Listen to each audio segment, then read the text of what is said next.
ಬೆಳಗಾವಿ ನಗರದ ಸುವರ್ಣ ವಿಧಾನಸೌಧದ ಎದುರು ಅತಿಥಿ ಉಪನ್ಯಾಸಕರು ವಿವಿಧ ಬೇಡಿಕೆಗಳ ಈಡೇರಿಕೆಗಾಗಿ ನಡೆಸುತ್ತಿರುವ ಪ್ರತಿಭಟನೆ ತೀವ್ರ ಸ್ವರೂಪ ಪಡೆದುಕೊಂಡಿದೆ. ಇಂದು ಪ್ರತಿಭಟನಾ ಸ್ಥಳಕ್ಕೆ ಭೇಟಿ ನೀಡಿದ ವಿಧಾನ ಪರಿಷತ್ ಸದಸ್ಯ ಎಸ್.ವಿ. ಸಂಕನೂರು ಅವರು ಸೋಮವಾರದಂದು ತಮ್ಮ ಬೇಡಿಕೆಗಳ ಕುರಿತು ಚರ್ಚಿಸುವುದಾಗಿ ತಿಳಿಸಿದ ನಂತರ ಪ್ರತಿಭಟನಾಕಾರರು ಆಕ್ರೋಶ ವ್ಯಕ್ತಪಡಿಸಿದ್ದಾರೆ. ಸಂಕನೂರು ಅವರ ಭಾಷಣದ ವೇಳೆ ತಮ್ಮ ಬೇಡಿಕೆಗಳನ್ನು ಸೋಮವಾರದಂದು ಪರಿಗಣಿಸುವುದಾಗಿ ತಿಳಿಸಿದಾಗ ಪ್ರತಿಭಟನಾ ನಿರತರು ತೀವ್ರ ಅಸಮಾಧಾನ ವ್ಯಕ್ತಪಡಿಸಿದ್ದಾರೆ. ಕೂಡಲೇ ನಿರ್ಧಾರ ಕೈಗೊಳ್ಳಬೇಕು, ಸೋಮವಾರದವರೆಗೂ ಕಾಯಲು ಸಾಧ್ಯವಿಲ್ಲ ಎಂದು ಪಟ್ಟು ಹಿಡಿದರು. ಈ ವೇಳೆ ಮಾತನಾಡಿದ ಮಹಿಳಾ ಅತಿಥಿ ಉಪನ್ಯಾಸಕಿಯೊಬ್ಬರು, ನ್ಯಾಯ ಸಿಗದಿದ್ದರೆ ಸಾಮೂಹಿಕವಾಗಿ ವಿಷ ಸೇವಿಸಿ ಆತ್ಮಹತ್ಯೆ ಮಾಡಿಕೊಳ್ಳುವುದಾಗಿ ಎಚ್ಚರಿಕೆ ನೀಡಿದ್ದಾರೆ. ಸರ್ಕಾರದ ವಿರುದ್ಧ ಹಿಡಿಶಾಪ ಹಾಕಿದ ಉಪನ್ಯಾಸಕರು ತಮ್ಮ ಬೇಡಿಕೆಗಳನ್ನು ಈಡೇರಿಸುವಲ್ಲಿ ವಿಳಂಬ ಧೋರಣೆ ಅನುಸರಿಸಲಾಗುತ್ತಿದೆ ಎಂದು ಆರೋಪಿಸಿದ್ದಾರೆ. ಈ ವೇಳೆ ಎಸ್.ವಿ. ಸಂಕನೂರು ಅವರೊಂದಿಗೆ ಮಾತಿನ ಚಕಮಕಿ ನಡೆದಿದ್ದು ಪರಿಸ್ಥಿತಿ ಬಿಗುವಿನಿಂದ ಕೂಡಿತ್ತು. ಕೂಡಲೇ ಸ್ಥಳಕ್ಕಾಗಮಿಸಿದ ಪೊಲೀಸರು ಪರಿಸ್ಥಿತಿಯನ್ನ ತಿಳಿಗೊಳಿಸಿದರು.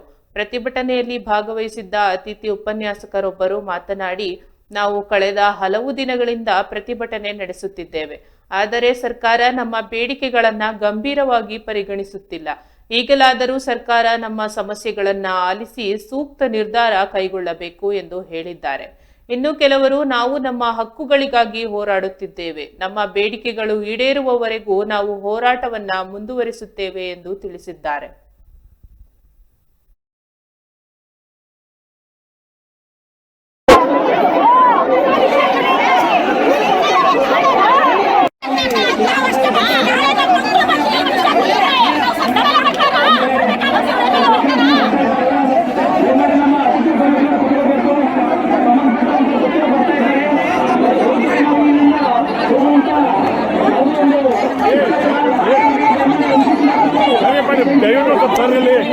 ಪ್ಲೇಸ್ ಹಿಂದಾಗ್ರಿ ಸರ್.